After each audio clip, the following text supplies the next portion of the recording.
The Book of Judges. Judges chapter 1. After the death of Joshua, the Israelites asked the Lord, "Who of us is to go up first to fight against the Canaanites?" The Lord answered, "Judah shall go up. I have given the land into their hands." The men of Judah then said to the Simeonites, their fellow Israelites, "Come up with us into the territory allotted to us to fight against the Canaanites. We in turn will go with you into yours." So the Simeonites went with them. When Judah attacked, the Lord gave the Canaanites and Perizzites into their hands, and they struck down 10,000 men at Bezek. It was there that they found Adoni-Bezek and fought against him, putting to rout the Canaanites and Perizzites. Adoni-Bezek fled, but they chased him and caught him, and cut off his thumbs and big toes. Then Adoni-Bezek said, 70 kings with their thumbs and big toes cut off have picked up scraps under my table. Now God has paid me back for what I did to them." They brought him to Jerusalem, and he died there. The men of Judah attacked Jerusalem also and took it. They put the city to the sword and set it on fire. After that, Judah went down to fight against the Canaanites living in the hill country, the Negev and the western foothills. They advanced against the Canaanites living in Hebron, formerly called Kiriath-Arba, and defeated Sheshai, Ahiman, and Talmai. From there they advanced against the people living in Debir, formerly called Kiriath-Sepher. And Caleb said, "I will give my daughter Achsah in marriage to the man who attacks and captures Kiriath-Sepher." Othniel, son of Kenaz, Caleb's younger brother, took it. So Caleb gave his daughter Achsah to him in marriage. One day, when she came to Othniel, she urged him to ask her father for a field. When she got off her donkey, Caleb asked her, "What can I do for you?" She replied, "Do me a special favor. Since you have given me the land in the Negev, give me also springs of water." So Caleb gave her the upper and lower springs. The descendants of Moses' father-in-law, the Canaanite, went up from the city of palms with the people of Judah to live among the inhabitants of the desert of Judah in the Negev near Arad. Then the men of Judah went with the Simeonites, their fellow Israelites, and attacked the Canaanites living in Zephath, and they totally destroyed the city. Therefore it was called Hormah. Judah also took Gaza, Ashkelon, and Ekron, each city with its territory. The Lord was with the men of Judah. They took possession of the hill country, but they were unable to drive the people from the plains because they had chariots fitted with iron. As Moses had promised, Hebron was given to Caleb, who drove from it the 3 sons of Anak. The Benjaminites, however, did not drive out the Jebusites, who were living in Jerusalem. To this day, the Jebusites live there with the Benjaminites. Now the tribes of Joseph attacked Bethel, and the Lord was with them. When they sent men to spy out Bethel, formerly called Luz, the spies saw a man come out of the city, and they said to him, "Show us how to get into the city, and we will see that you are treated well." So he showed them, and they put the city to the sword, but spared the man and his whole family. He then went to the land of the Hittites, where he built a city and called it Luz, which is its name to this day. But Manasseh did not drive out the people of Bethshan, or Taanach, or Dor, or Iblam, or Megiddo and their surrounding settlements, for the Canaanites were determined to live in that land. When Israel became strong, they pressed the Canaanites into forced labor, but never drove them out completely. Nor did Ephraim drive out the Canaanites living in Gezer, but the Canaanites continued to live there among them. Neither did Zebulun drive out the Canaanites living in Kitron or Nahalol. So these Canaanites lived among them, but Zebulun did subject them to forced labor. Nor did Asher drive out those living in Akko, or Sidon, or Alab, or Aksib, or Helba, or Aphek, or Rehob. The Asherites lived among the Canaanite inhabitants of the land because they did not drive them out. Neither did Naphtali drive out those living in Beth-shemesh or Beth-anath. But the Naphtalites too lived among the Canaanite inhabitants of the land, and those living in Beth-shemesh and Beth-anath became forced laborers for them. The Amorites confined the Danites to the hill country, not allowing them to come down into the plain. And the Amorites were determined also to hold out in Mount Heres, Arjalon, and Shaalbim. But when the power of the tribes of Joseph increased, they too were pressed into forced labor. The boundary of the Amorites was from Scorpion Pass to Selah and beyond. Judges chapter 2. The angel of the Lord went up from Gilgal to Bokim and said, I brought you up out of Egypt and led you into the land that I swore to give to your ancestors. I said, I will never break my covenant with you, and you shall not make a covenant with these people of this land, but you shall break down their altars. Yet you have disobeyed me. Why have you done this? And I have also said, I will not drive them out before you. They will become traps for you, and their gods will become snares to you. When the angel of the Lord had spoken these things to all the Israelites, the people wept aloud, and they called that place Bokim. There they offered sacrifices to the Lord. After Joshua had dismissed the Israelites, they went to take possession of the land, each to their own inheritance. The people served the Lord throughout the lifetime of Joshua and of the elders who outlived him, and who had seen all the great things the Lord had done for Israel. Joshua, son of Nun, the servant of the Lord, died at the age of 110, and they buried him in the land of his inheritance, at Timnath-Heres, in the hill country of Ephraim, north of Mount Gaash. After that whole generation had been gathered to their ancestors, another generation grew up, who knew neither the Lord nor what he had done for Israel. Then the Israelites did evil in the eyes of the Lord, and served the Baals. They forsook the Lord, the God of their ancestors, who had brought them up out of Egypt. They followed and worshipped various gods of the peoples around them. They aroused the Lord's anger, because they forsook him and served Baal and the Ashtoreths. In his anger against Israel, the Lord gave them into the hands of raiders who plundered them. He sold them into the hands of their enemies all around, whom they were no longer able to resist. Whenever Israel went out to fight, the hand of the Lord was against them to defeat them, just as he had sworn to them. They were in great distress. Then the Lord raised up judges, who saved them out of the hands of these raiders. Yet they would not listen to their judges, but prostituted themselves to other gods and worshipped them. They quickly turned from the ways of their ancestors, who had been obedient to the Lord's commands. Whenever the Lord raised up a judge for them, he was with the judge and saved them out of the hands of their enemies, as long as the judge lived. For the Lord relented because of their groaning under those who oppressed and afflicted them. But when the judge died, the people returned to ways even more corrupt than those of their ancestors, following other gods and serving and worshipping them. They refused to give up their evil practices and stubborn ways. Therefore the Lord was very angry with Israel and said, Because this nation has violated the covenant I ordained for their ancestors and has not listened to me, I will no longer drive out before them any of the nations Joshua left when he died. I will use them to test Israel and see whether they will keep the way of the Lord and walk in it as their ancestors did.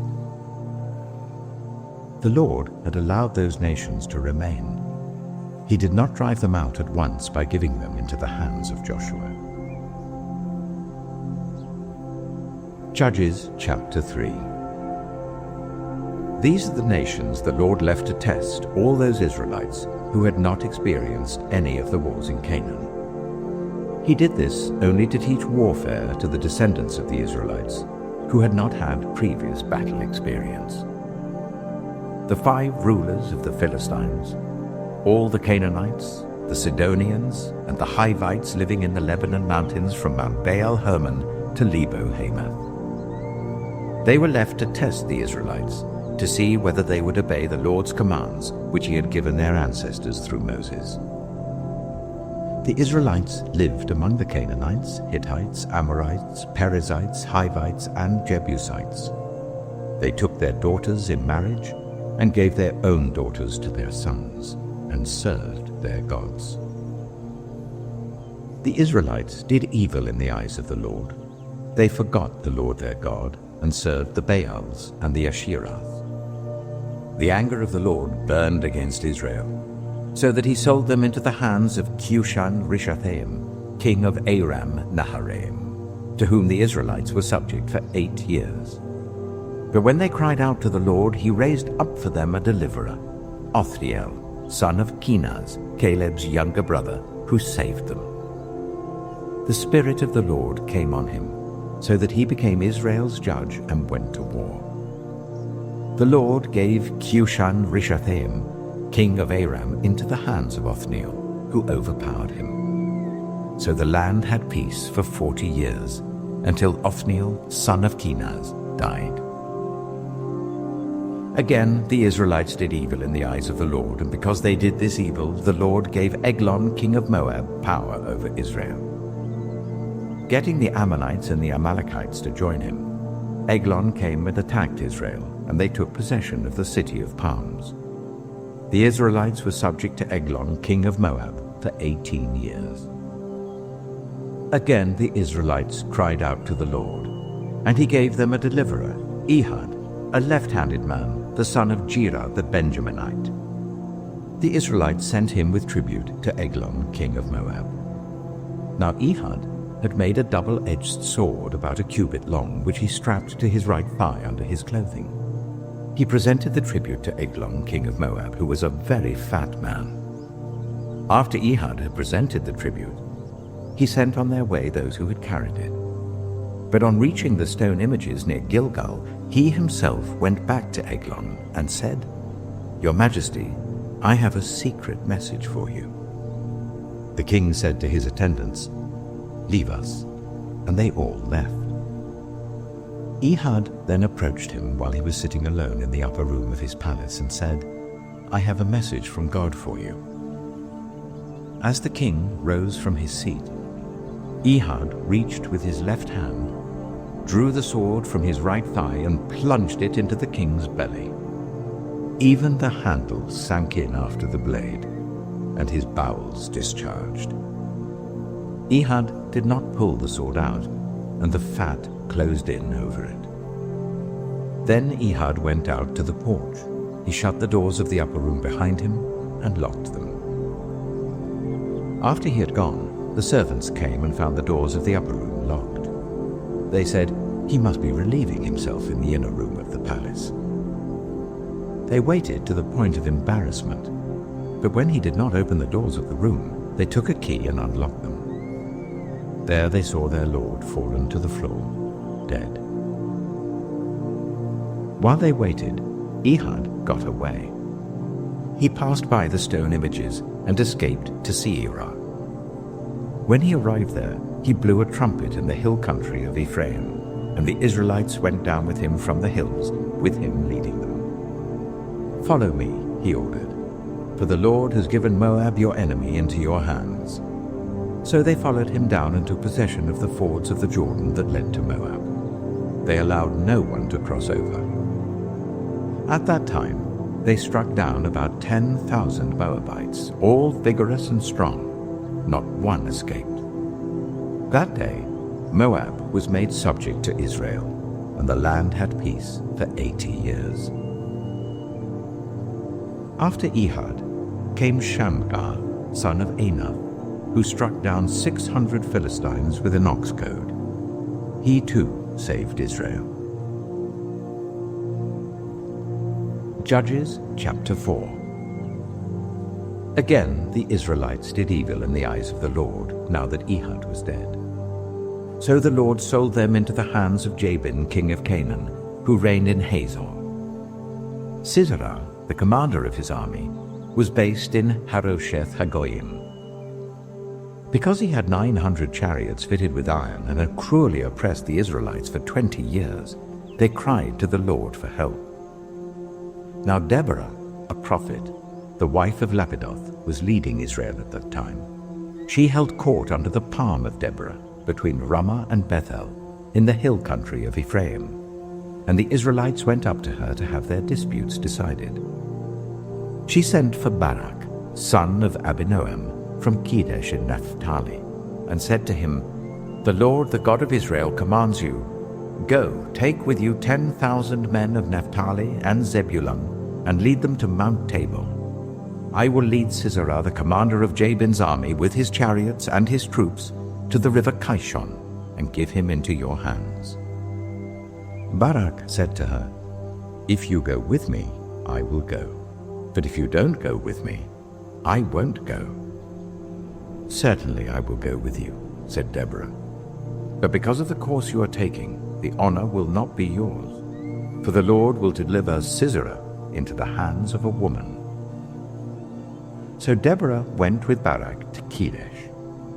There Barak summoned Zebulun and Naphtali, and 10,000 men went up under his command. Deborah also went up with him. Now Heber the Kenite had left the other Kenites, the descendants of Hobab, Moses' brother-in-law, and pitched his tent by the great tree in Zaananim near Kedesh.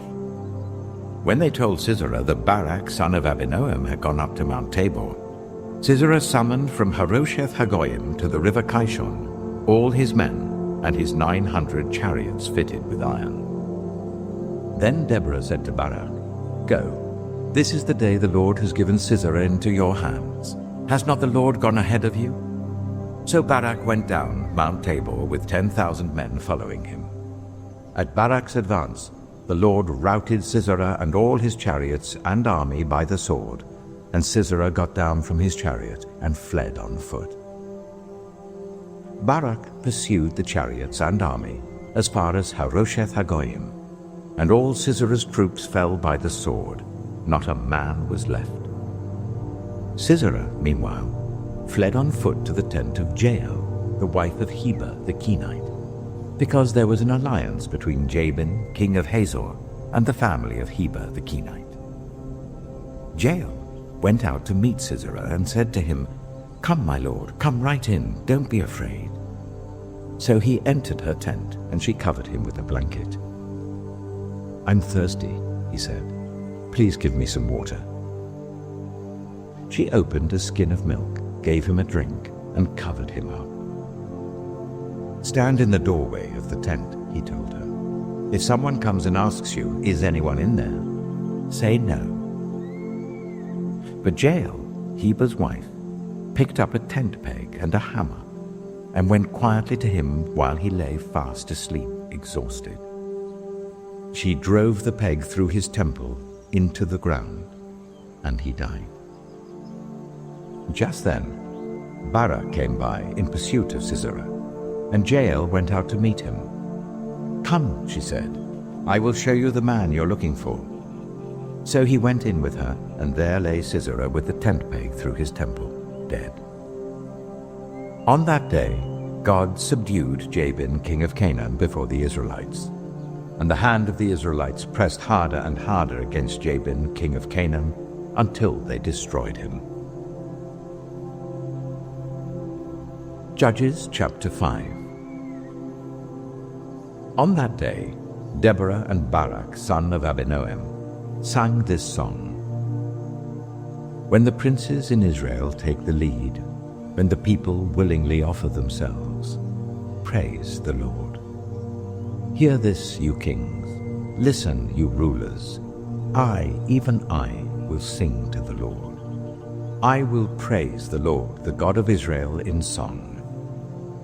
When you, Lord, went out from Seir, when you marched from the land of Edom, the earth shook, the heavens poured, the clouds poured down water.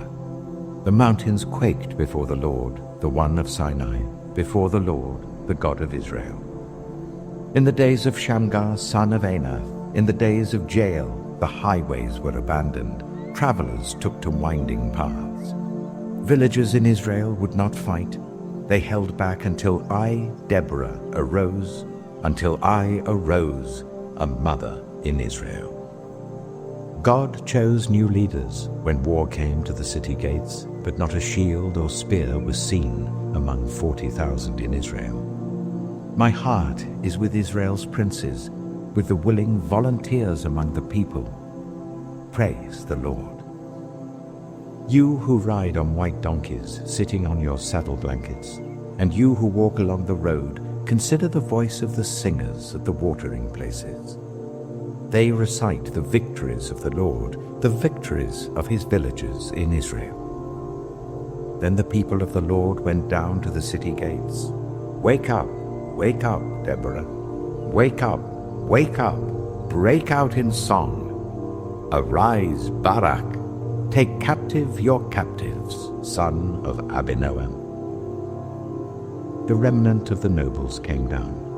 The people of the Lord came down to me against the mighty. Some came from Ephraim, whose roots were in Amalek. Benjamin was with the people who followed you. From Machir, captains came down. From Zebulun, those who bear a commander's staff. The princes of Issachar were with Deborah. Yes, Issachar was with Barak, sent under his command into the valley. In the districts of Reuben there was much searching of heart. Why did you stay among the sheepfolds to hear the whistling for the flocks? In the districts of Reuben there was much searching of heart. Gilead stayed beyond the Jordan, and Dan, why did he linger by the ships? Asher remained on the coast and stayed in his coves. The people of Zebulun risked their very lives. So did Naphtali on the terraced fields. Kings came, they fought. The kings of Canaan fought. At Taanach, by the waters of Megiddo, they took no plunder of silver. From the heavens the stars fought. From their courses they fought against Sisera. The river Kishon swept them away, the age-old river, the river Kishon. March on, my soul, be strong. Then thundered the horses' hooves, galloping, galloping go his mighty steeds. Curse Meroz, said the angel of the Lord.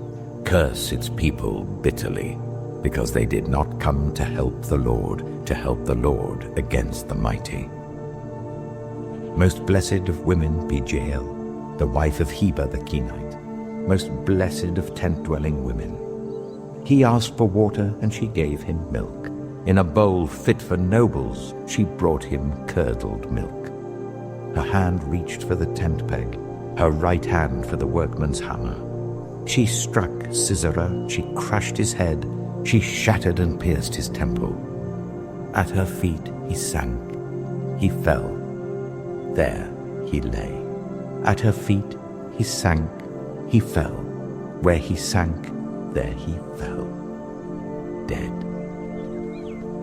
Through the window peered Sisera's mother. Behind the lattice she cried out, "Why is his chariot so long in coming? Why is the clatter of his chariots delayed?" The wisest of her ladies answer her. Indeed, she keeps saying to herself, "Are they not finding and dividing the spoils, a woman or two for each man? Colorful garments as plunder for Sisera, colorful garments embroidered, highly embroidered garments for my neck, all this as plunder. So may all your enemies perish, O Lord. But may all who love you be like the sun when it rises in its strength." Then the land had peace for 40 years. Judges chapter 6. The Israelites did evil in the eyes of the Lord, and for 7 years he gave them into the hands of the Midianites. Because the power of Midian was so oppressive, the Israelites prepared shelters for themselves in mountain clefts, caves, and strongholds. Whenever the Israelites planted their crops, the Midianites, Amalekites, and other eastern peoples invaded the country.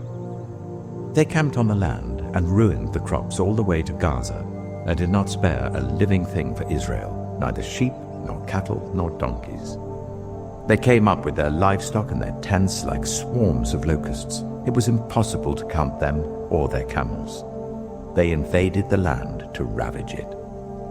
Midian so impoverished the Israelites that they cried out to the Lord for help. When the Israelites cried out to the Lord because of Midian, he sent them a prophet who said, "This is what the Lord, the God of Israel, says. I brought you up out of Egypt, out of the land of slavery. I rescued you from the hand of the Egyptians, and I delivered you from the hand of all your oppressors. I drove them out before you and gave you their land. I said to you, I am the Lord your God. Do not worship the gods of the Amorites in whose land you live." But you have not listened to me. The angel of the Lord came and sat down under the oak in Ophrah that belonged to Joash the Abiezrite, where his son Gideon was threshing wheat in a winepress to keep it from the Midianites. When the angel of the Lord appeared to Gideon, he said, "The Lord is with you, mighty warrior." "Pardon me, my lord," Gideon replied, "but if the Lord is with us, why has all this happened to us? Where are all his wonders that our ancestors told us about when they said, 'Did not the Lord bring us up out of Egypt?' But now the Lord has abandoned us and given us into the hand of Midian." The Lord turned to him and said, "Go in the strength you have and save Israel out of Midian's hand. Am I not sending you?" "Pardon me, my lord," Gideon replied, "but how can I save Israel? My clan is the weakest in Manasseh, and I am the least in my family." The Lord answered, "I will be with you, and you will strike down all the Midianites, leaving none alive." Gideon replied, "If now I have found favor in your eyes, give me a sign that it is really you talking to me. Please do not go away until I come back and bring my offering and set it before you." And the Lord said, "I will wait until you return." Gideon went inside, prepared a young goat, and from an ephah of flour he made bread without yeast. Putting the meat in a basket and its broth in a pot, he brought them out and offered them to him under the oak. The angel of God said to him, "Take the meat and the unleavened bread, place them on this rock and pour out the broth." And Gideon did so. Then the angel of the Lord touched the meat and the unleavened bread with the tip of the staff that was in his hand. Fire flared from the rock, consuming the meat and the bread. And the angel of the Lord disappeared. When Gideon realized that it was the angel of the Lord, he exclaimed, "Alas, sovereign Lord, I have seen the angel of the Lord face to face." But the Lord said to him, "Peace, do not be afraid. You are not going to die." So Gideon built an altar to the Lord there and called it, "The Lord is Peace." To this day it stands in Ophrah of the Abiezrites. That same night the Lord said to him, "Take the second bull from your father's herd, the one 7 years old. Tear down your father's altar to Baal and cut down the Asherah pole beside it. Then build a proper kind of altar to the Lord your God on the top of this height. Using the wood of the Asherah pole that you cut down, offer the second bull as a burnt offering." So Gideon took 10 of his servants and did as the Lord told him. But because he was afraid of his family and the townspeople, he did it at night rather than in the daytime. In the morning, when the people of the town got up, there was Baal's altar demolished, with the Asherah pole beside it cut down and the second bull sacrificed on the newly built altar. They asked each other, "Who did this?" When they carefully investigated, they were told, "Gideon, son of Joash, did it." The people of the town demanded of Joash, "Bring out your son. He must die because he has broken down Baal's altar and cut down the Asherah pole beside it." But Joash replied to the hostile crowd around him, "Are you going to plead Baal's cause? Are you trying to save him? Whoever fights for him shall be put to death by morning. If Baal really is a god, he can defend himself when someone breaks down his altar."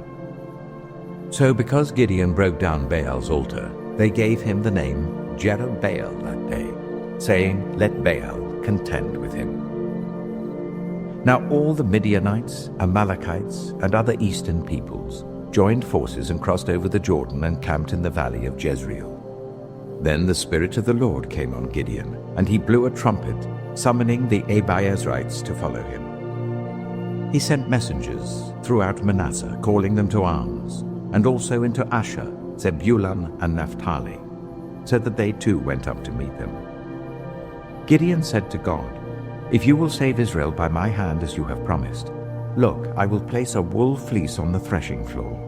If there is dew only on the fleece and all the ground is dry, then I will know that you will save Israel by my hand as you said." And that is what happened. Gideon rose early the next day. He squeezed the fleece and wrung out the dew, a bowl full of water. Then Gideon said to God, "Do not be angry with me. Let me make just one more request.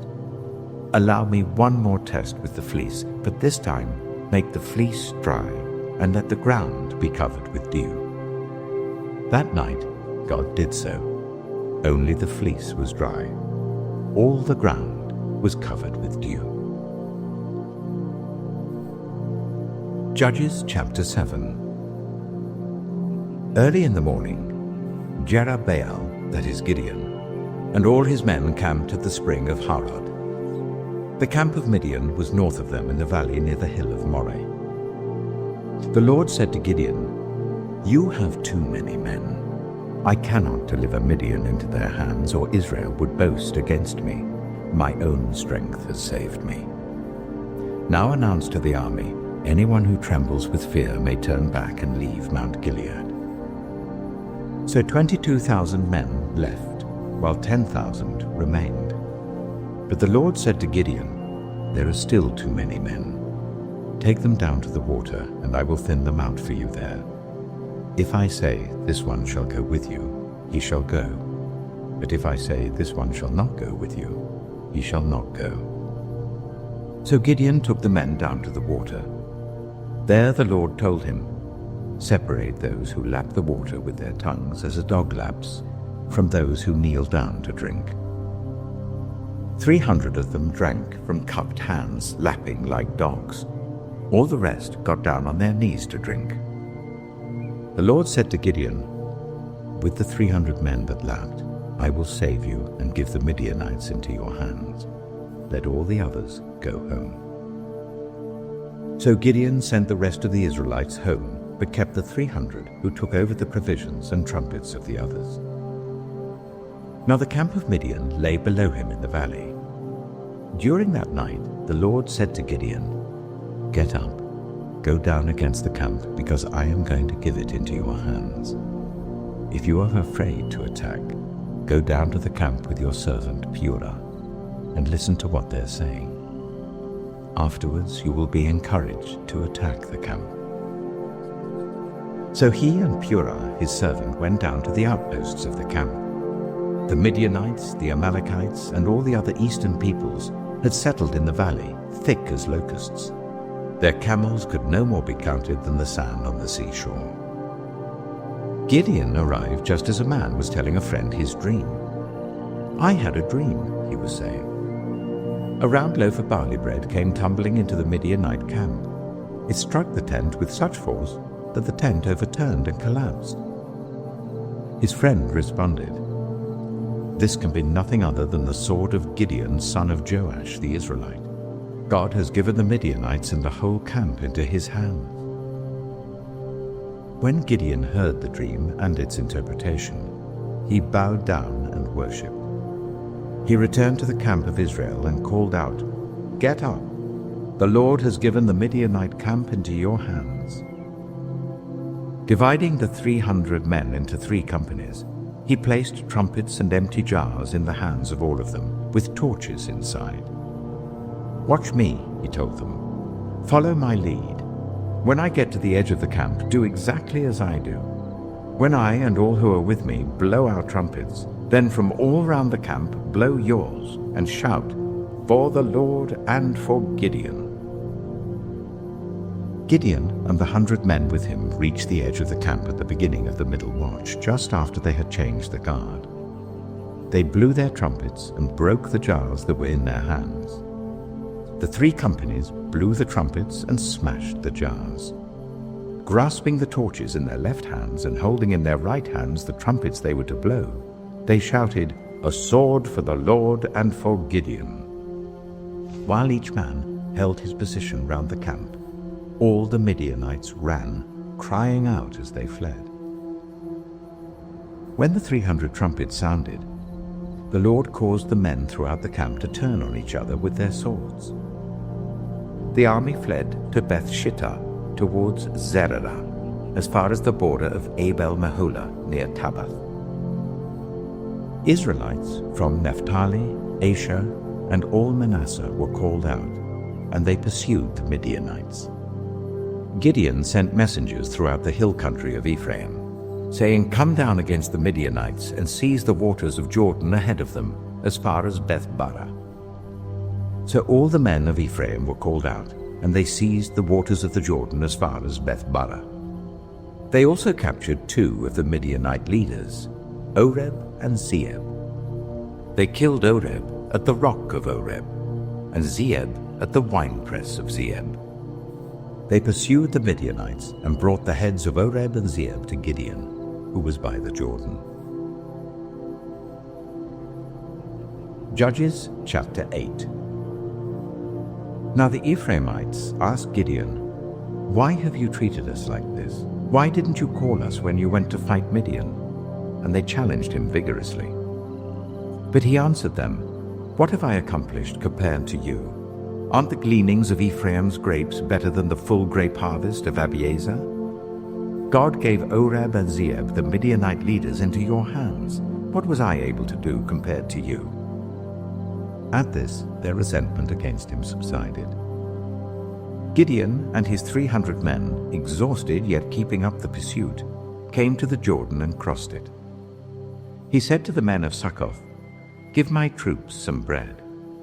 They are worn out, and I am still pursuing Zebah and Zalmunna, the kings of Midian." But the officials of Succoth said, "Do you already have the hands of Zebah and Zalmunna in your possession? Why should we give bread to your troops?" Then Gideon replied, "Just for that, when the Lord has given Zebah and Zalmunna into my hand, I will tear your flesh with desert thorns and briars." From there he went up to Peniel and made the same request of them. But they answered as the men of Succoth had. So he said to the men of Peniel, "When I return in triumph, I will tear down this tower." Now Zebah and Zalmunna were in Karkor with a force of about 15,000 men, all that were left of the armies of the eastern peoples. 120,000 swordsmen had fallen. Gideon went up by the route of the nomads east of Nobah and Jogbehah and attacked the unsuspecting army. Zebah and Zalmunna, the 2 kings of Midian, fled, but he pursued them and captured them, routing their entire army. Gideon, son of Joash, then returned from the battle by the pass of Heres. He caught a young man of Succoth and questioned him, and the young man wrote down for him the names of the 77 officials of Succoth, the elders of the town. Then Gideon came and said to the men of Succoth, "Here are Zebah and Zalmunna, about whom you taunted me by saying, 'Do you already have the hands of Zebah and Zalmunna in your possession? Why should we give bread to your exhausted men?'" He took the elders of the town and taught the men of Succoth a lesson by punishing them with desert thorns and briars. He also pulled down the tower of Peniel and killed the men of the town. Then he asked Zebah and Zalmunna, "What kind of men did you kill at Tabor?" "Men like you," they answered, each one with the bearing of a prince. Gideon replied, "Those were my brothers, the sons of my own mother. As surely as the Lord lives, if you had spared their lives, I would not kill you." Turning to Jether, his eldest son, he said, "Kill them." But Jether did not draw his sword because he was only a boy and was afraid. Zebah and Zalmunna said, "Come, do it yourself. As is the man, so is his strength." So Gideon stepped forward and killed them, and took the ornaments off their camels' necks. The Israelites said to Gideon, "Rule over us, you, your son, and your grandson, because you have saved us from the hand of Midian." But Gideon told them, "I will not rule over you, nor will my son rule over you. The Lord will rule over you." And he said, "I do have one request, that each of you give me an earring from your share of the plunder." It was the custom of the Ishmaelites to wear gold earrings. They answered, "We'll be glad to give them." So they spread out a garment, and each of them threw a ring from his plunder onto it. The weight of the gold rings he asked for came to 1,700 shekels, not counting the ornaments, the pendants, and the purple garments worn by the kings of Midian, or the chains that were on their camels' necks. Gideon made the gold into an ephod, which he placed in Ophrah, his town. All Israel prostituted themselves by worshipping it there, and it became a snare to Gideon and his family. Thus Midian was subdued before the Israelites, and did not raise its head again. During Gideon's lifetime, the land had peace for 40 years. Jerubbaal, son of Joash, went back home to live. He had 70 sons of his own, for he had many wives. His concubine, who lived in Shechem, also bore him a son, whom he named Abimelech. Gideon, son of Joash, died at a good old age, and was buried in the tomb of his father Joash in Ophrah of the Abiezrites. No sooner had Gideon died than the Israelites again prostituted themselves to the Baals. They set up Baal-Berith as their god, and did not remember the Lord their God, who had rescued them from the hands of all their enemies on every side. They also failed to show any loyalty to the family of Jerubbaal, that is Gideon, in spite of all the good things he had done for them. Judges chapter 9. Abimelech, son of Jerubbaal, went to his mother's brothers in Shechem and said to them and to all his mother's clan, "Ask all the citizens of Shechem, which is better for you, to have all 70 of Jerubbaal's sons rule over you, or just one man? Remember, I am your flesh and blood." When the brothers repeated all this to the citizens of Shechem, they were inclined to follow Abimelech, for they said, "He is related to us." They gave him 70 shekels of silver from the temple of Baal-Berith, and Abimelech used it to hire reckless scoundrels who became his followers. He went to his father's home in Ophrah, and on one stone murdered his 70 brothers, the sons of Jerubbaal. But Jotham, the youngest son of Jerubbaal, escaped by hiding. Then all the citizens of Shechem and Beth Millo gathered beside the great tree at the pillar in Shechem to crown Abimelech king. When Jotham was told about this, he climbed up on the top of Mount Gerizim and shouted to them, "Listen to me, citizens of Shechem, so that God may listen to you." One day the trees went out to anoint a king for themselves. They said to the olive tree, "Be our king." But the olive tree answered, "Should I give up my oil, by which both gods and humans are honored, to hold sway over the trees?"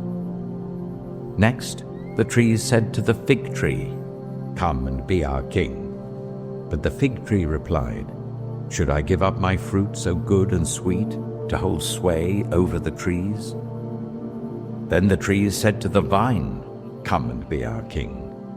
But the vine answered, "Should I give up my wine, which cheers both gods and humans, to hold sway over the trees?"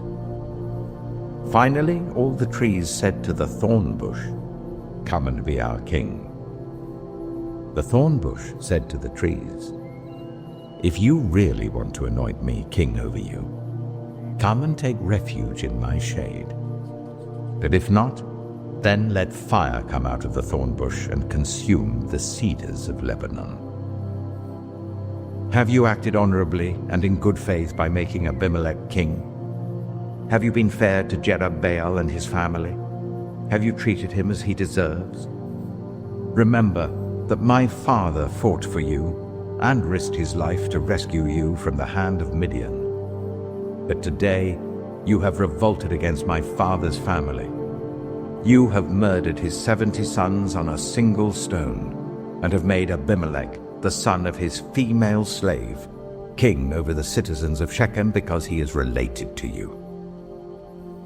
So have you acted honorably and in good faith towards Zerubbabel and his family today? If you have, may Abimelech be your joy, and may you be his too. But if you have not, let fire come out from Abimelech and consume you, the citizens of Shechem and Beth Millo, and let fire come out from you, the citizens of Shechem and Beth Millo, and consume Abimelech. Then Jotham fled, escaping to Beer, and he lived there because he was afraid of his brother Abimelech. After Abimelech had governed Israel for 3 years, God stirred up animosity between Abimelech and the citizens of Shechem, so that they acted treacherously against Abimelech. God did this in order that the crime against Jerubbaal's 70 sons, the shedding of their blood, might be avenged on their brother Abimelech and on the citizens of Shechem, who had helped him murder his brothers. In opposition to him, these citizens of Shechem set men on the hilltops to ambush and rob everyone who passed by, and this was reported to Abimelech.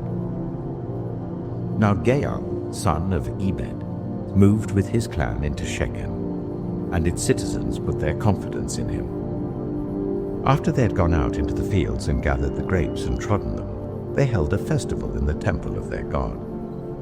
While they were eating and drinking, they cursed Abimelech. Then Jael, son of Ehud, said, "Who is Abimelech, and why should we Shechemites be subject to him? Isn't he Jerubbaal's son, and isn't Zebul his deputy? Serve the family of Hamor, Shechem's father. Why should we serve Abimelech? If only this people were under my command, then I would get rid of him. I would say to Abimelech, 'Call out your whole army.'" When Zebul, the governor of the city, heard what Jael, son of Ehud, said, he was very angry. Under cover, he sent messengers to Abimelech, saying, "Jael, son of Ehud, and his clan have come to Shechem, and are stirring up the city against you. Now then, during the night, you and your men should come and lie in wait in the fields. In the morning at sunrise, advance against the city. When Jael and his men come out against you, seize the opportunity to attack them." So Abimelech and all his troops set out by night and took up concealed positions near Shechem in 4 companies. Now Jael, son of Ehud, had gone out and was standing at the entrance of the city gate, just as Abimelech and his troops came out from their hiding place. When Jael saw them, he said to Zebul, "Look, people are coming down from the tops of the mountains." Zebul replied, "You mistake the shadows of the mountains for men." But Jael spoke up again, "Look, people are coming down from the central hill, and a company is coming from the direction of the diviner's tree." Then Zebul said to him, "Where is your big talk now, you who said, 'Who is Abimelech that we should be subject to him?' Aren't these the men you ridiculed? Go out and fight them." So Jael led out the citizens of Shechem and fought Abimelech. Abimelech chased him all the way to the entrance of the gate, and many were killed as they fled. Then Abimelech stayed in Arumah, and Zebul drove Jael and his clan out of Shechem. The next day the people of Shechem went out to the fields, and this was reported to Abimelech. So he took his men, divided them into 3 companies, and set an ambush in the fields. When he saw the people coming out of the city, he rose to attack them. Abimelech and the companies with him rushed forwards to a position at the entrance of the city gate. Then 2 companies attacked those in the fields and struck them down. All that day, Abimelech pressed his attack against the city until he had captured it and killed its people. Then he destroyed the city and scattered salt over it. On hearing this, the citizens in the tower of Shechem went into the stronghold of the temple of El-Berith. When Abimelech heard that they had assembled there, he and all his men went up Mount Zalmon. He took an axe and cut off some branches, which he lifted to his shoulders. He ordered the men with him, "Quick, do what you have seen me do." So all the men cut branches and followed Abimelech. They piled them against the stronghold and set it on fire with the people still inside.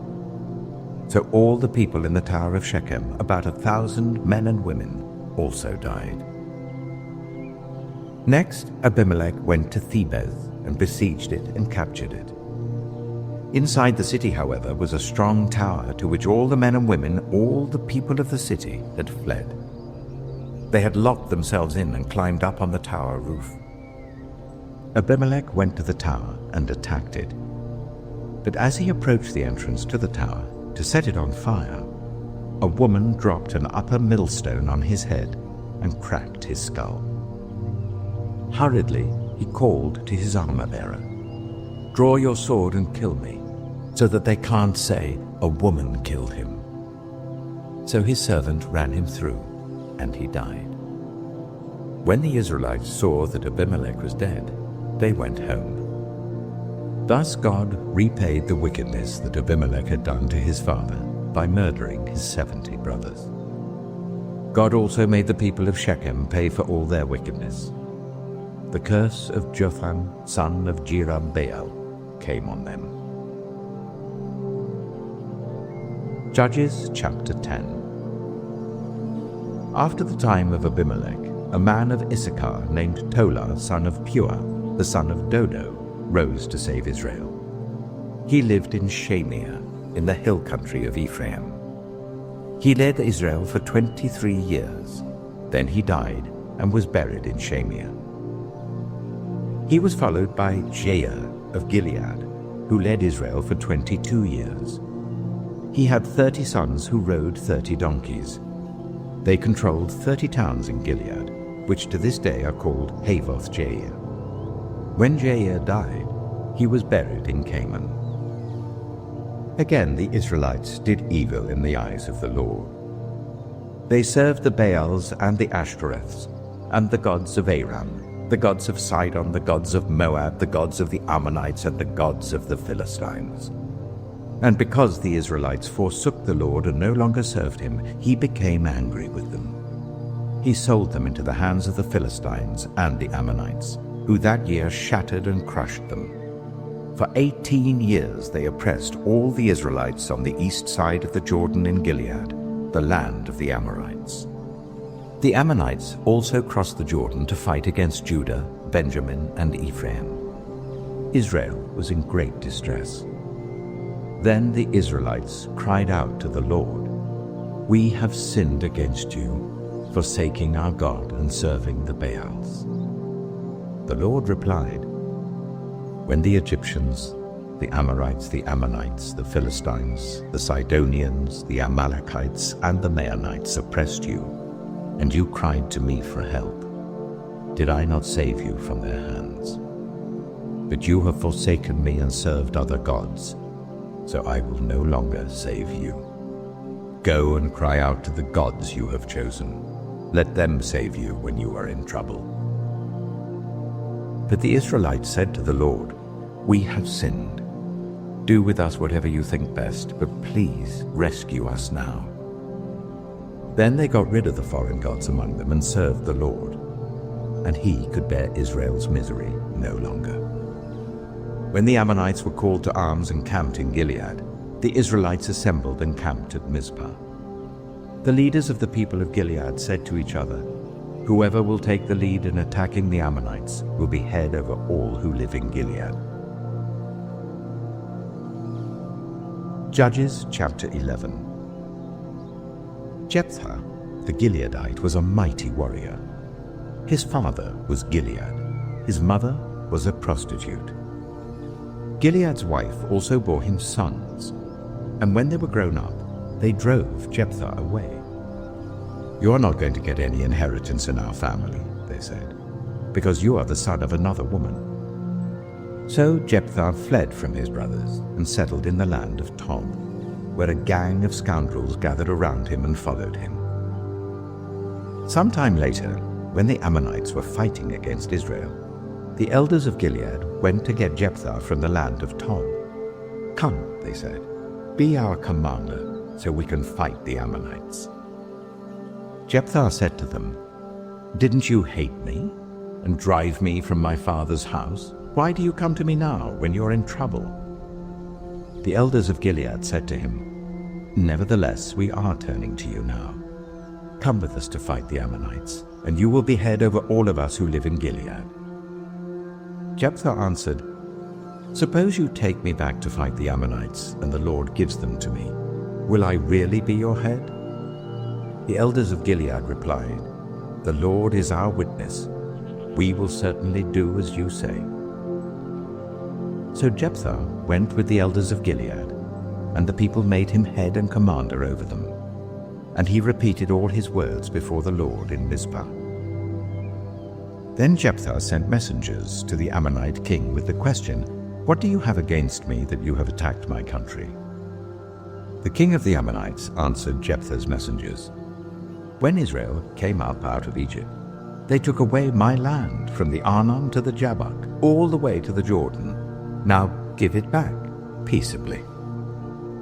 Jephthah sent messengers back to the Ammonite king, saying, "This is what Jephthah says. Israel did not take the land of Moab or the land of the Ammonites. But when they came up out of Egypt, Israel went through the wilderness to the Red Sea and on to Kadesh. Then Israel sent messengers to the king of Edom, saying, 'Give us permission to go through your country.' But the king of Edom would not listen. They sent also to the king of Moab, and he refused. So Israel stayed at Kadesh. Next, they traveled through the wilderness, skirted the lands of Edom and Moab, passed along the eastern side of the country of Moab, and camped on the other side of the Arnon. They did not enter the territory of Moab, for the Arnon was its border. Then Israel sent messengers to Sihon, king of the Amorites, who ruled in Heshbon, and said to him, "Let us pass through your country to our own place." Sihon, however, did not trust Israel to pass through his territory. He mustered all his troops and encamped at Jahaz and fought with Israel. Then the Lord, the God of Israel, gave Sihon and his whole army into Israel's hand, and they defeated them.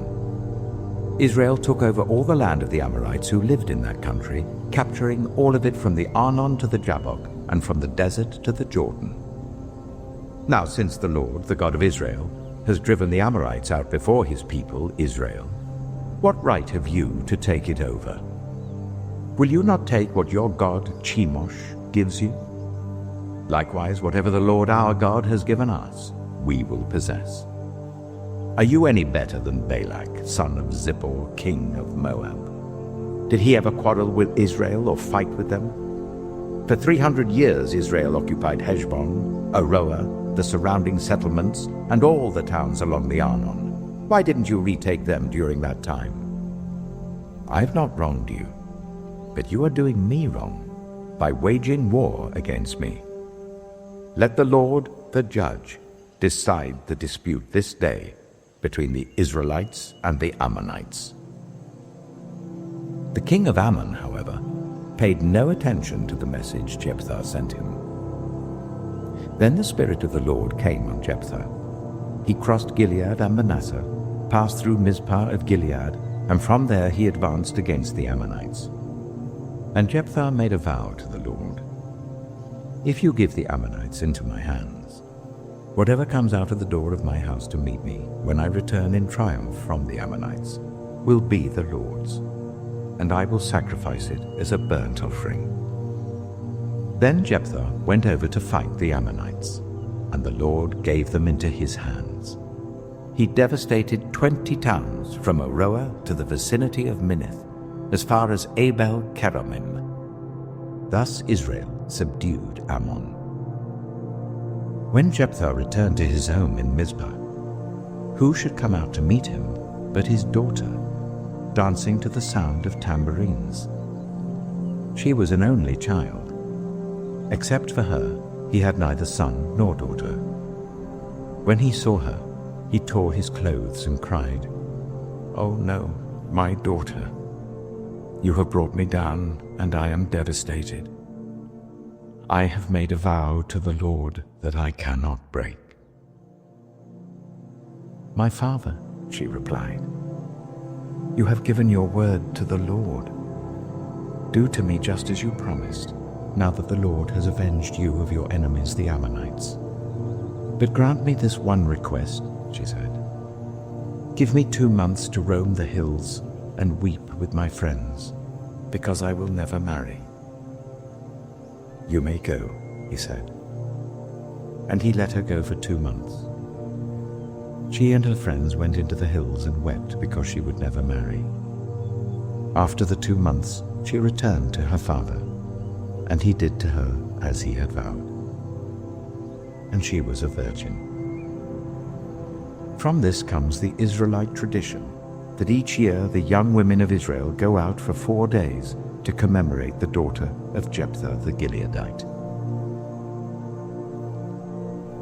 Judges chapter 12. The Ephraimite forces were called out, and they crossed over to Zaphon.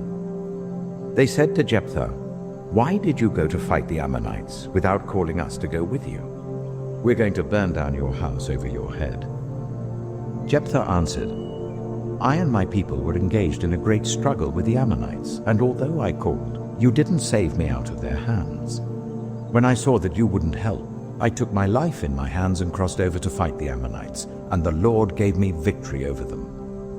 Now why have you come up today to fight me?" Jephthah then called together the men of Gilead and fought against Ephraim. The Gileadites struck them down because the Ephraimites had said, "You Gileadites are renegades from Ephraim and Manasseh." The Gileadites captured the fords of the Jordan leading to Ephraim. And whenever a survivor of Ephraim said, "Let me cross over," the men of Gilead asked him, "Are you an Ephraimite?" If he replied no, they said, "All right, say Shibboleth." If he said Sibboleth, because he could not pronounce the word correctly, they seized him and killed him at the fords of the Jordan. 42,000 Ephraimites were killed at that time. Jephthah led Israel for 6 years. Then Jephthah the Gileadite died and was buried in a town in Gilead. After him, Ibzan of Bethlehem led Israel. He had 30 sons and 30 daughters. He gave his daughters away in marriage to those outside his clan, and for his sons he brought in 30 young women as wives from outside his clan. Ibzan led Israel for 7 years. Then Ibzan died and was buried in Bethlehem.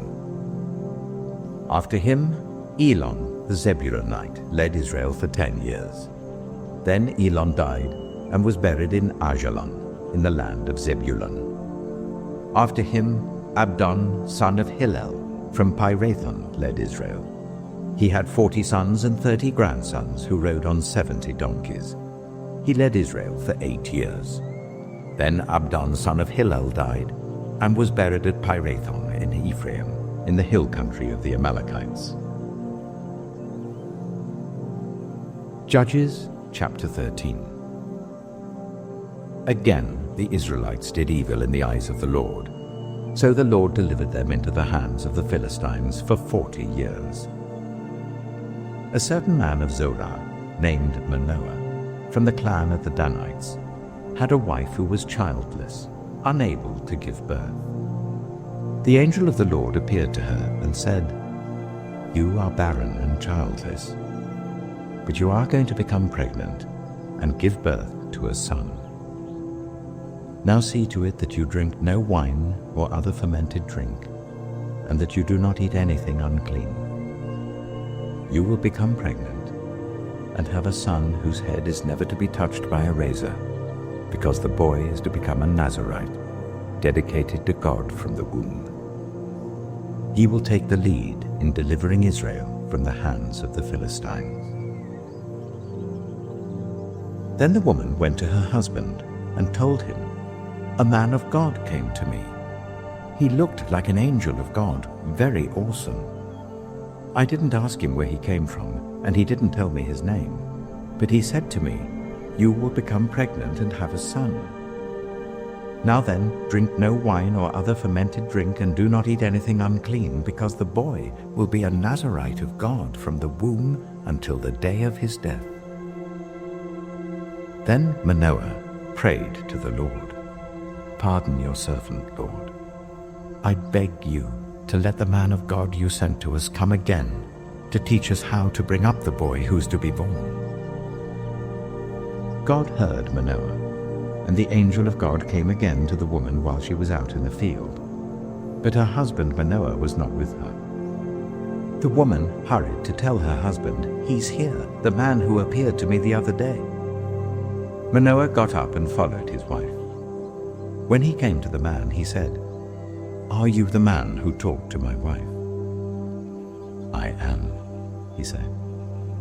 So Manoah asked him, "When your words are fulfilled, what is to be the rule that governs the boy's life and work?" The angel of the Lord answered, "Your wife must do all that I have told her. She must not eat anything that comes from the grapevine, nor drink any wine or other fermented drink, nor eat anything unclean. She must do everything I have commanded her." Manoah said to the angel of the Lord, "We would like you to stay until we prepare a young goat for you." The angel of the Lord replied, "Even though you detain me, I will not eat any of your food. But if you prepare a burnt offering, offer it to the Lord." Manoah did not realize that it was the angel of the Lord. Then Manoah inquired of the angel of the Lord, "What is your name, so that we may honor you when your word comes true?" He replied, "Why do you ask my name? It is beyond understanding." Then Manoah took a young goat, together with the grain offering, and sacrificed it on a rock to the Lord. And the Lord did an amazing thing while Manoah and his wife watched. As the flame blazed up from the altar towards heaven, the angel of the Lord ascended in the flame. Seeing this, Manoah and his wife fell with their faces to the ground. When the angel of the Lord did not show himself again to Manoah and his wife, Manoah realized that it was the angel of the Lord. "We are doomed to die," he said to his wife. "We have seen God."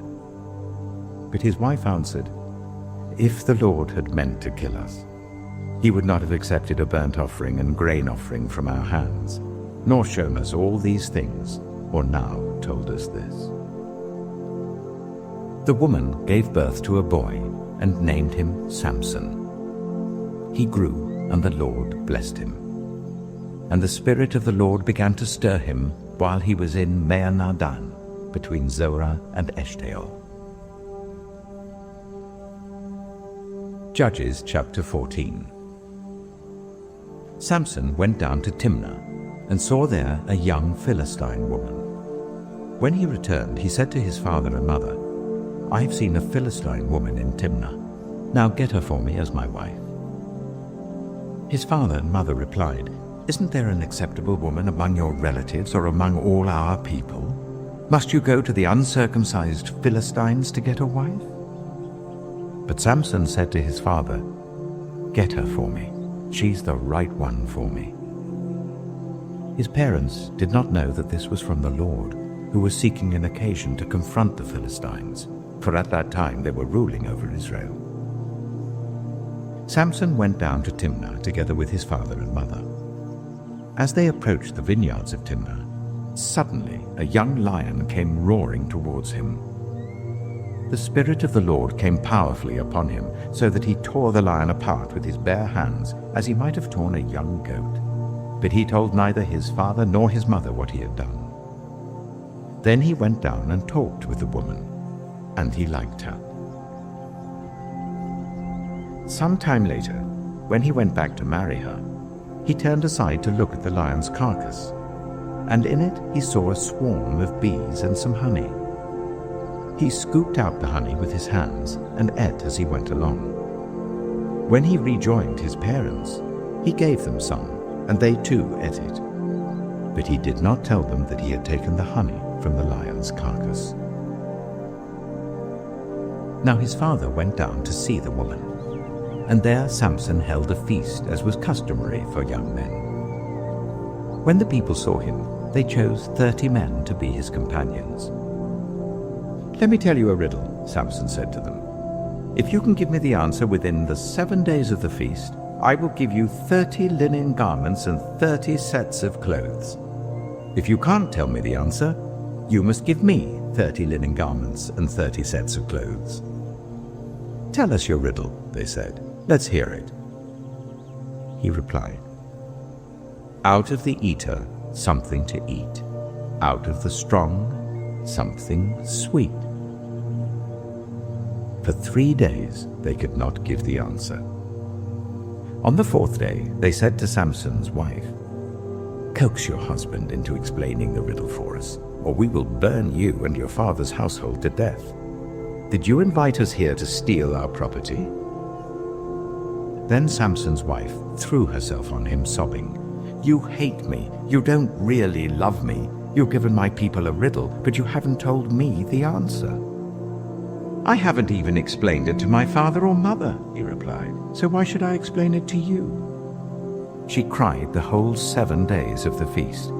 So on the 7th day he finally told her, because she continued to press him.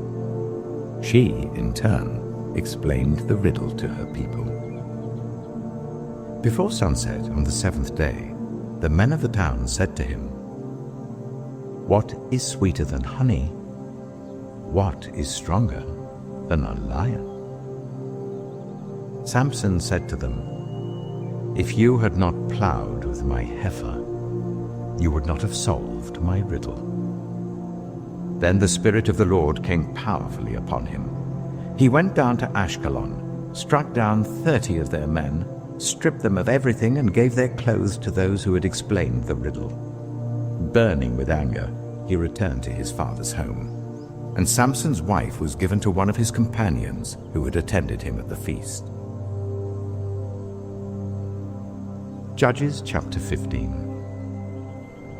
Later on, at the time of wheat harvest, Samson took a young goat and went to visit his wife.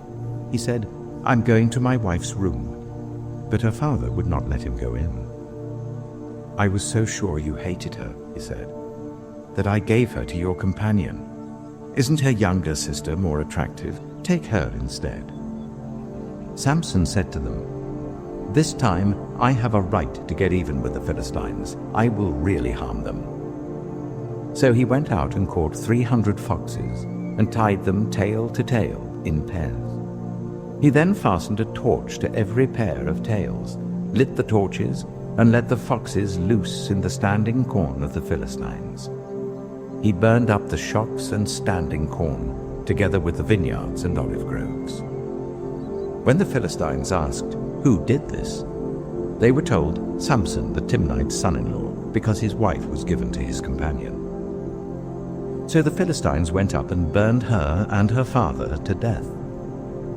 Samson said to them, "Since you have acted like this, I swear that I won't stop until I get my revenge on you." He attacked them viciously and slaughtered many of them.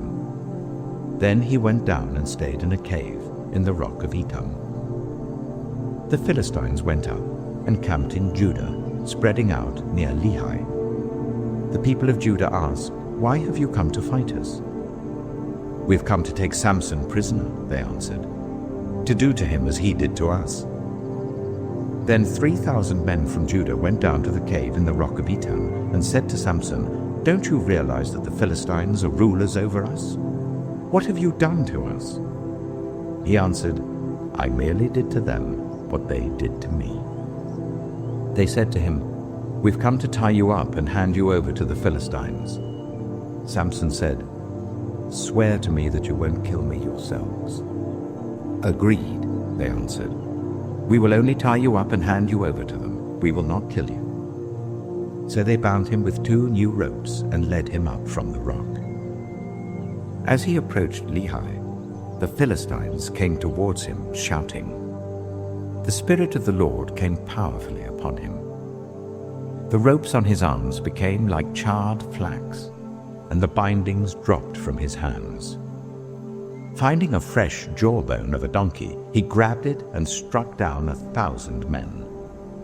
Then Samson said, "With a donkey's jawbone I have made donkeys of them. With a donkey's jawbone I have killed 1,000 men." When he finished speaking, he threw away the jawbone, and the place was called Ramath-Lehi. Because he was very thirsty, he cried out to the Lord, "You have given your servant this great victory. Must I now die of thirst and fall into the hands of the uncircumcised?" Then God opened up the hollow place in Lehi, and water came out of it. When Samson drank, his strength returned and he revived.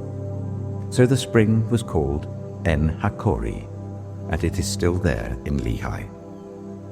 Samson led Israel for 20 years in the days of the Philistines. Judges chapter 16. One day, Samson went to Gaza, where he saw a prostitute. He went in to spend the night with her. The people of Gaza were told, "Samson is here." So they surrounded the place and lay in wait for him all night at the city gate. They made no move during the night, saying, "At dawn we will kill him." But Samson lay there only until the middle of the night. Then he got up and took hold of the doors of the city gate, together with the 2 posts, and tore them loose, bar and all. He lifted them to his shoulders and carried them to the top of the hill that faces Hebron. Sometime later, he fell in love with a woman in the valley of Sorek, whose name was Delilah.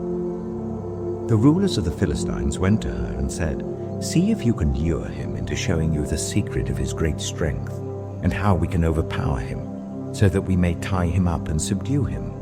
Each one of us will give you 1,100 shekels of silver."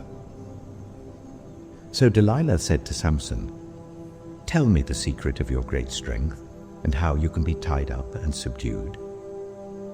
Samson answered her, "If anyone ties me with 7 fresh bowstrings that have not been dried, I'll become as weak as any other man." Then the rulers of the Philistines brought her 7 fresh bowstrings that had not been dried, and she tied him with them. With men hidden in the room, she called to him, "Samson, the Philistines are upon you." But he snapped the bowstrings as easily as a piece of string snaps when it comes close to a flame. So the secret of his strength was not discovered. Then Delilah said to Samson, "You've made a fool of me. You lied to me. Come now, tell me how you can be tied." He said, "If anyone ties me securely with new ropes that have never been used, I'll become as weak as any other man." So Delilah took new ropes and tied him with them. Then, with men hidden in the room, she called to him, "Samson, the Philistines are upon you." But he snapped the ropes off his arms as if they were threads. Delilah then said to Samson, "All this time you've been making a fool of me and lying to me. Tell me how you can be tied." He replied, "If you weave the 7 braids of my head into the fabric on the loom and tighten it with a pin, I'll become as weak as any other man." So while he was sleeping, Delilah took the 7 braids of his head, wove them into the fabric, and tightened it with a pin. Again she called to him, "Samson, the Philistines are upon you." He woke from his sleep and pulled up the pin and the loom with the fabric. Then she said to him, "How can you say, 'I love you,' when you won't confide in me? This is the 3rd time you've made a fool of me and haven't told me the secret of your great strength." With such nagging, she prodded him day after day until he was sick to death of it. So he told her everything. "No razor has ever been used on my head," he said, "because I've been a Nazirite dedicated to God from my mother's womb. If my head was shaved, my strength would leave me, and I would become as weak as any other man."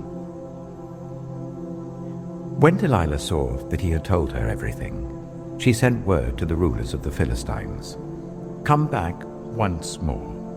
He has told me everything." So the rulers of the Philistines returned with the silver in their hands. After putting him to sleep on her lap, she called for someone to shave off the 7 braids of his hair, and so began to subdue him. And his strength left him. Then she called, "Samson, the Philistines are upon you." He woke from his sleep and thought, "I'll go out as before and shake myself free." But he did not know that the Lord had left him.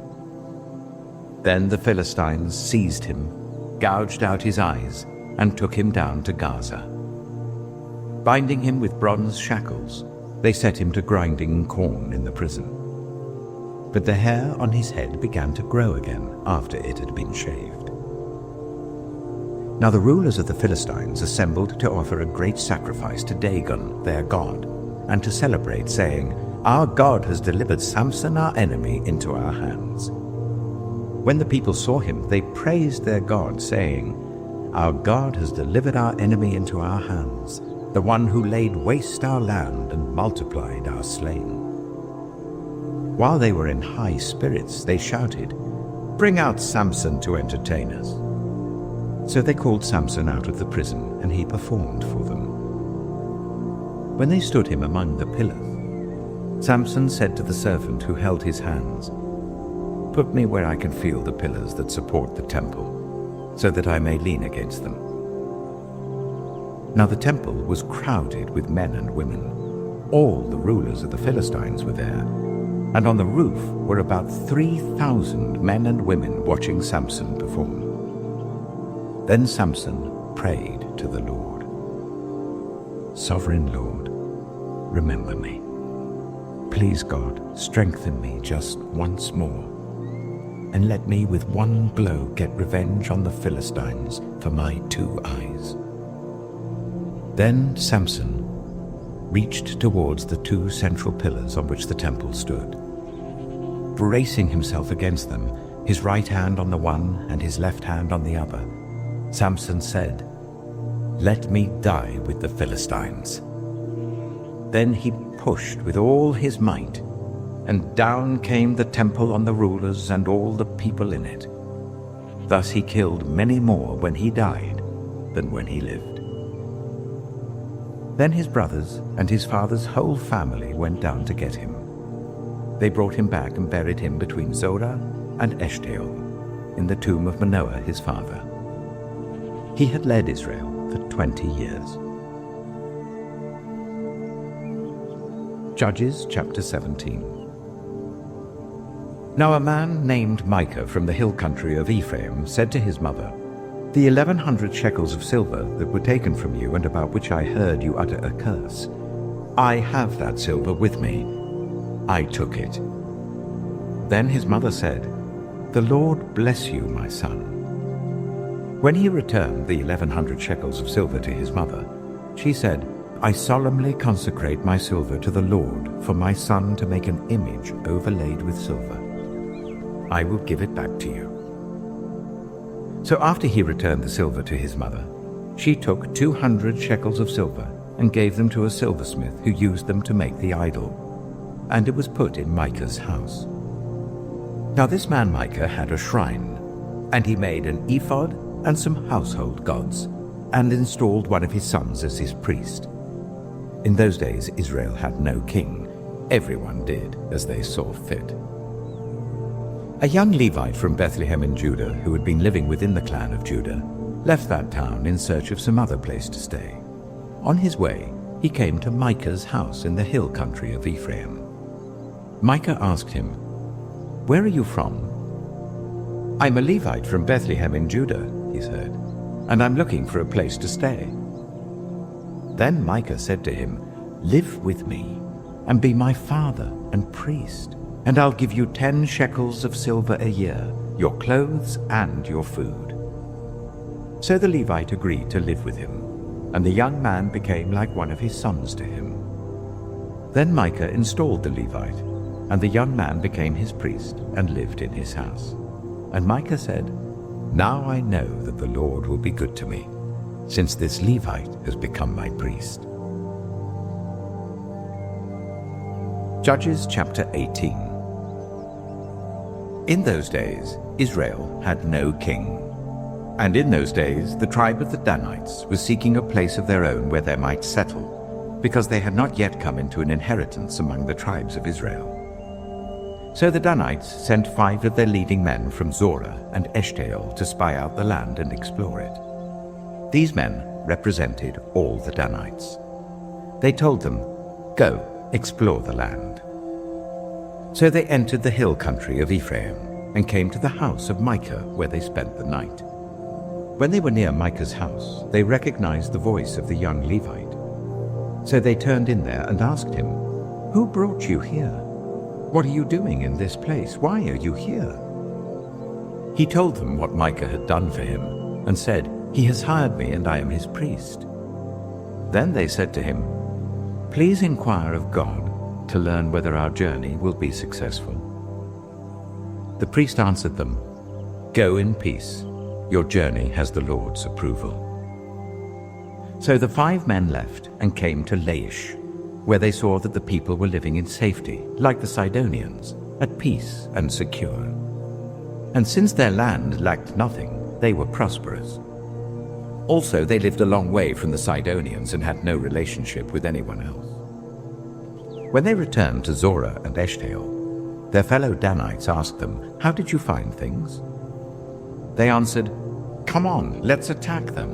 We have seen the land and it is very good.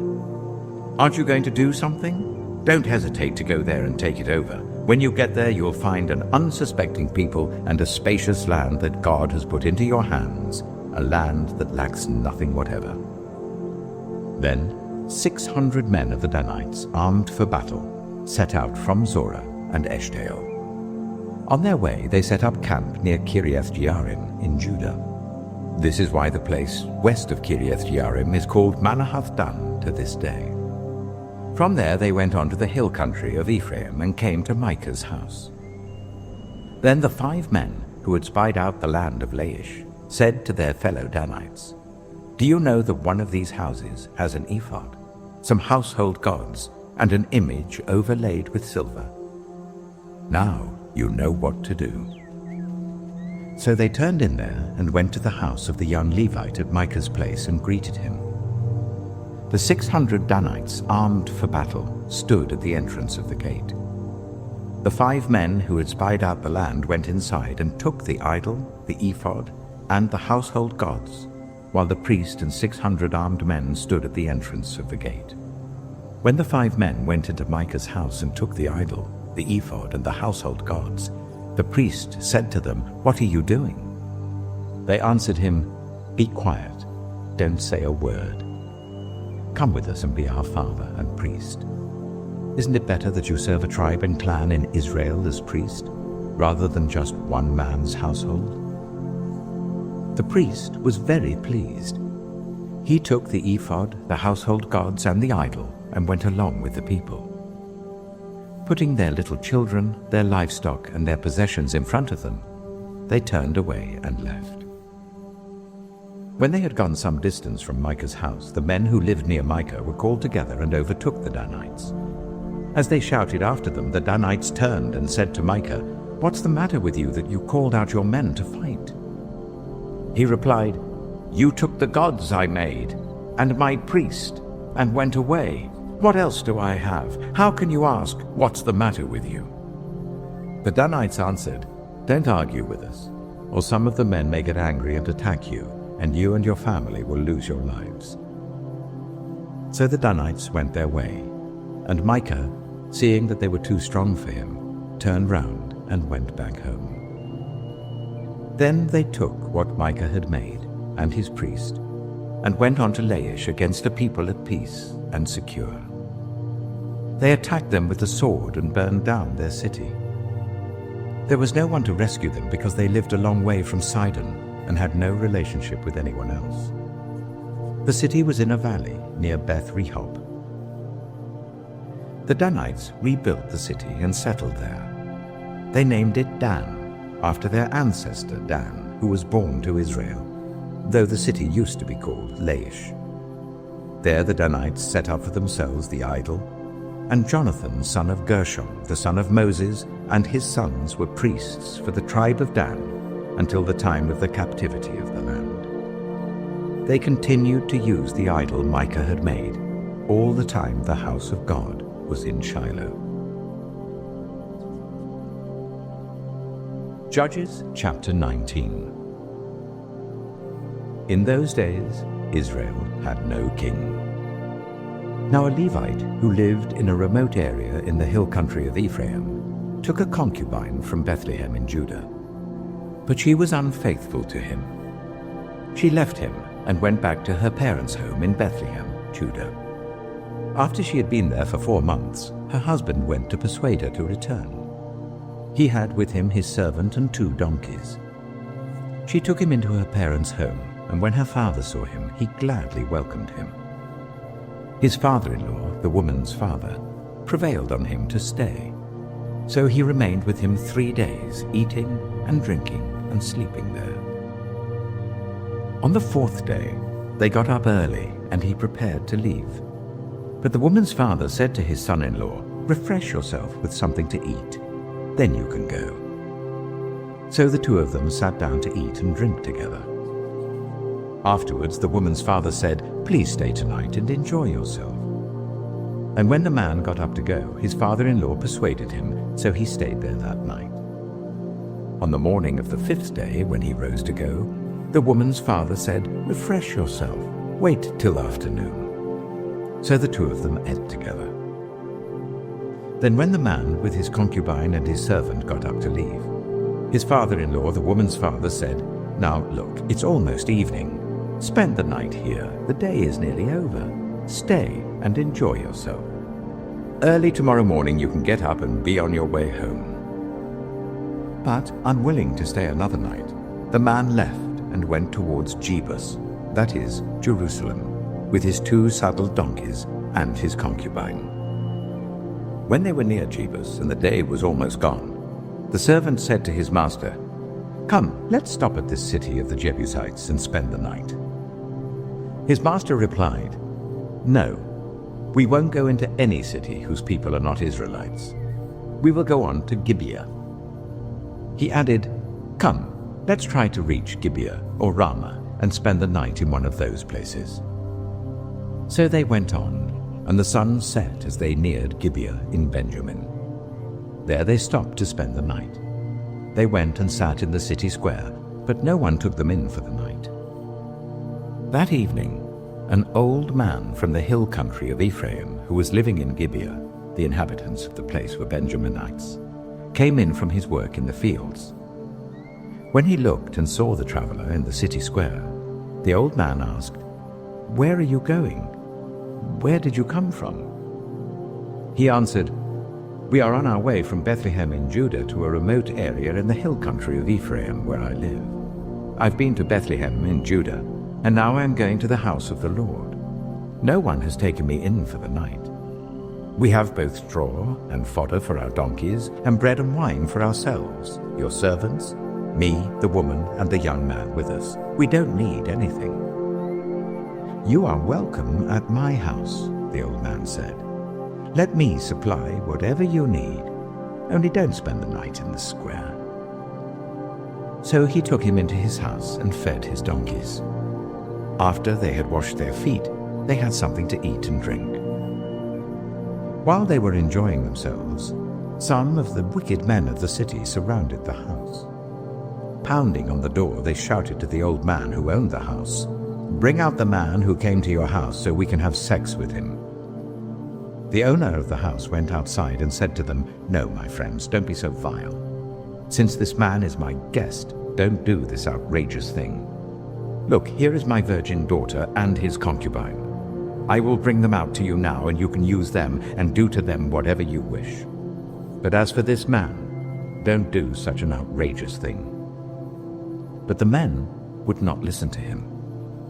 So the man took his concubine and sent her outside to them. And they raped her and abused her throughout the night, and at dawn they let her go. At daybreak, the woman went back to the house where her master was staying, fell down at the door, and lay there until daylight. When her master got up in the morning and opened the door of the house and stepped out to continue on his way, there lay his concubine fallen in the doorway of the house, with her hands on the threshold. He said to her, "Get up, let's go." But there was no answer. Then the man put her on his donkey and set out for home. When he reached home, he took a knife and cut up his concubine limb by limb into 12 parts and sent them into all the areas of Israel.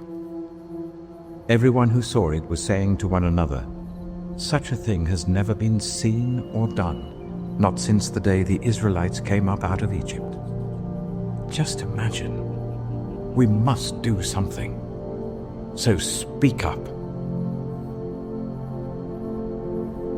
Judges chapter 20. Then all Israel, from Dan to Beersheba, and from the land of Gilead, came together as one and assembled before the Lord in Mizpah. The leaders of all the people of the tribes of Israel took their places in the assembly of God's people, 400,000 men armed with swords. The Benjaminites heard that the Israelites had gone up to Mizpah. Then the Israelites said, "Tell us how this awful thing happened." So the Levite, the husband of the murdered woman, said, "I and my concubine came to Gibeah in Benjamin to spend the night. During the night the men of Gibeah came after me and surrounded the house, intending to kill me. They raped my concubine and she died. I took my concubine, cut her into pieces, and sent one piece to each region of Israel's inheritance, because they committed this lewd and outrageous act in Israel. Now all you Israelites, speak up and tell me what you've decided to do." All the men rose up together as one, saying, "None of us will go home. No, not one of us will return to his house. But now this is what we'll do to Gibeah. We'll go up against it in the order decided by casting lots. We'll take 10 men out of every 100 from all the tribes of Israel, and 100 from 1,000, and 1,000 from 10,000 to get provisions for the army. Then when the army arrives at Gibeah in Benjamin, it could give them what they deserve for this outrageous act done in Israel." So all the Israelites got together and united as one against the city. The tribes of Israel sent messengers throughout the tribe of Benjamin, saying, "What about this awful crime that was committed among you? Now turn those wicked men of Gibeah over to us, so that we may put them to death and purge the evil from Israel." But the Benjaminites would not listen to their fellow Israelites. From their towns they came together at Gibeah to fight against the Israelites.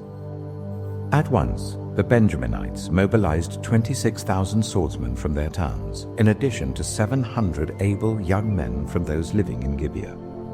Among all these soldiers there were 700 select troops who were left-handed, each of whom could sling a stone at a hair and not miss.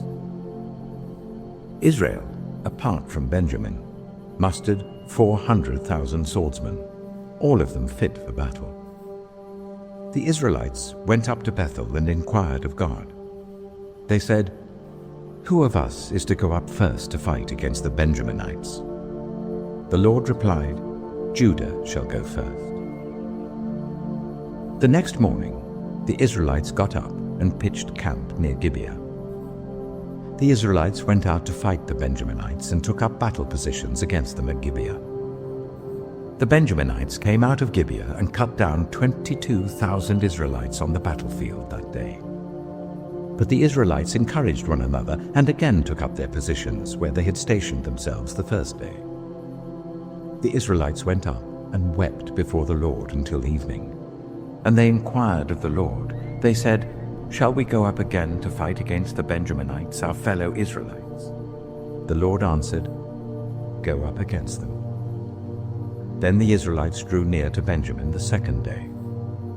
This time, when the Benjaminites came out from Gibeah to oppose them, they cut down another 18,000 Israelites, all of them armed with swords.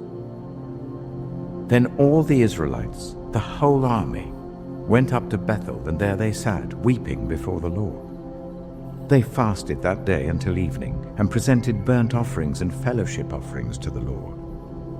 And the Israelites inquired of the Lord, In those days the Ark of the Covenant of God was there, with Phinehas, son of Eleazar, the son of Aaron, ministering before it. They asked, "Shall we go up again to fight against the Benjaminites, our fellow Israelites, or not?" The Lord responded, "Go, for tomorrow I will give them into your hands." Then Israel set an ambush around Gibeah. They went up against the Benjaminites on the third day, and took up positions against Gibeah as they had done before. The Benjaminites came out to meet them and were drawn away from the city. They began to inflict casualties on the Israelites as before, so that about 30 men fell in the open field and on the roads, the one leading to Bethel and the other to Gibeah.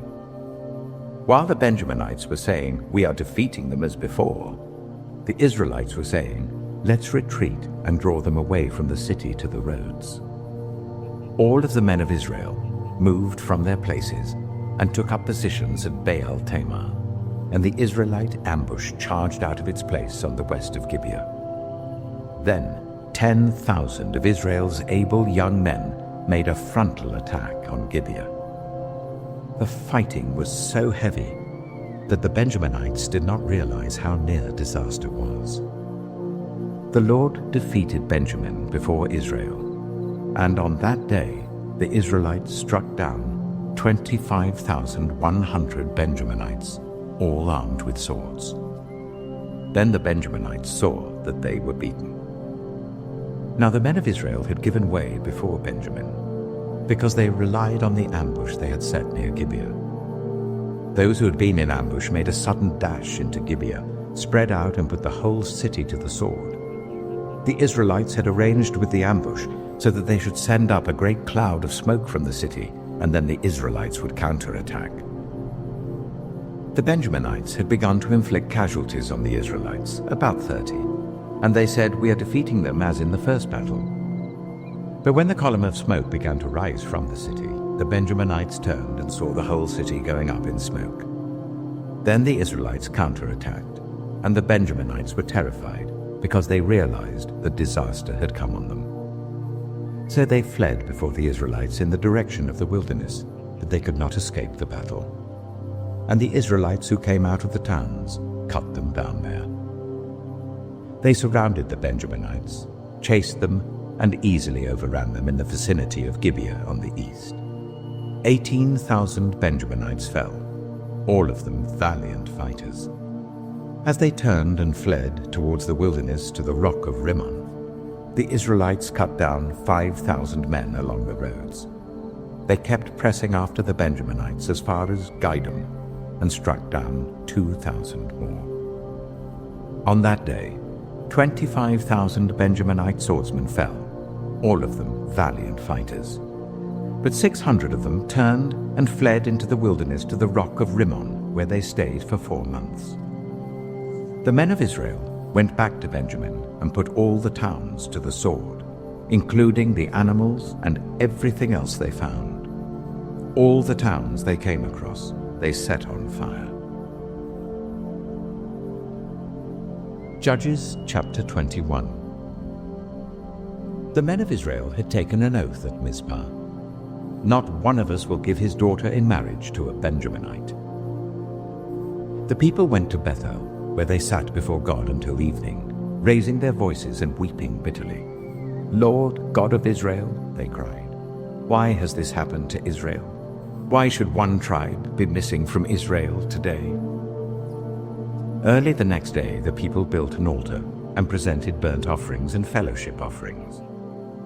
Then the Israelites asked, "Who from all the tribes of Israel has failed to assemble before the Lord?" For they had taken a solemn oath that anyone who failed to assemble before the Lord at Mizpah was to be put to death. Now the Israelites grieved for the tribe of Benjamin, their fellow Israelites. "Today one tribe is cut off from Israel," they said. "How can we provide wives for those who are left, since we have taken an oath by the Lord not to give them any of our daughters in marriage?" Then they asked, "Which one of the tribes of Israel failed to assemble before the Lord at Mizpah?" They discovered that no one from Jabesh Gilead had come to the camp for the assembly. For when they counted the people, they found that none of the people of Jabesh-Gilead were there. So the assembly sent 12,000 fighting men with the instructions to go to Jabesh-Gilead and put to the sword those living there, including the women and children. "This is what you are to do," they said. "Kill every male and every woman who is not a virgin." They found among the people living in Jabesh-Gilead 400 young women who had never slept with a man, and they took them to the camp at Shiloh in Canaan. Then the whole assembly sent an offer of peace to the Benjaminites at the rock of Rimmon. So the Benjaminites returned at that time and were given the women of Jabesh-Gilead who had been spared. But there were not enough for all of them. The people grieved for Benjamin because the Lord had made a gap in the tribes of Israel. And the elders of the assembly said, "With the women of Benjamin destroyed, how shall we provide wives for the men who are left? The Benjaminite survivors must have heirs," they said, "so that a tribe of Israel will not be wiped out. We can't give them our daughters as wives, since we Israelites have taken this oath, 'Cursed be anyone who gives a wife to a Benjaminite.' But look, there is the annual festival of the Lord in Shiloh, which lies north of Bethel, east of the road that goes from Bethel to Shechem and south of Lebonah." So they instructed the Benjaminites, saying, "Go and hide in the vineyards and watch. When the young women of Shiloh come out to join in the dancing, rush from the vineyards, and each of you seize one of them to be your wife. Then return to the land of Benjamin. When their fathers or brothers complain to us, we will say to them, 'Do us the favor of helping them, because we did not get wives for them during the war. You will not be guilty of breaking your oath, because you did not give your daughters to them.'" So that is what the Benjaminites did. While the young women were dancing, each man caught one and carried her off to be his wife. Then they returned to their inheritance and rebuilt the towns and settled in them. At that time, the Israelites left that place and went home to their tribes and clans, each to his own inheritance. In those days, Israel had no king. Everyone did as they saw fit.